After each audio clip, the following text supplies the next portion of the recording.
Hi friends, అంతా ఎలా ఉన్నారండి? బాగున్నారా? నేను ఈరోజు చెప్పే టాపిక్ ఏంటి అంటే టాపిక్ కాదండి, చాలా బాధాకరమైన విషయం. యాజ్ ఏ క్రిస్టియన్గా ఒక గొప్ప దైవజనుల్ని కోల్పోయిన బాధతో నేను మాట్లాడుతున్నాను. ఏంటి అంటే పాస్టర్ ప్రవీణ్ పగడాల గారిని అత్యంత దారుణంగా కిరాతకంగా చంపేసి యాక్సిడెంట్గా నిరూపించడానికి చూస్తున్నారు.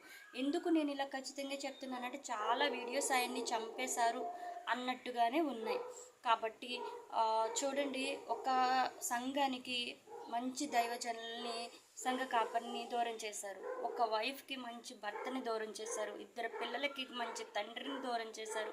అలాగే అనాథ పిల్లలు ఎంతోమందికి మంచి ఫ్యూచర్ లేకుండా చేసిన వాళ్ళనైతే మాత్రం దేవుడు అస్సలు ఊరుకోడు. ఖచ్చితంగా పనిష్మెంట్ ఇచ్చే తీరుతారు.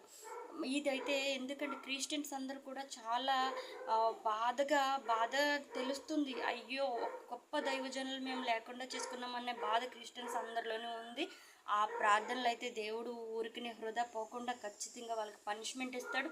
మళ్ళీ క్రిస్టియన్స్ని ఇలాగే చెయ్యాలి అని ఎవరైతే ముందుకు వస్తారో వాళ్ళలో కూడా భయం ఖచ్చితంగా పడుతుంది. దేవుడు ఖచ్చితంగా పనిష్మెంట్ ఇచ్చే తీరుతారు. ఇది మాత్రం నిజం.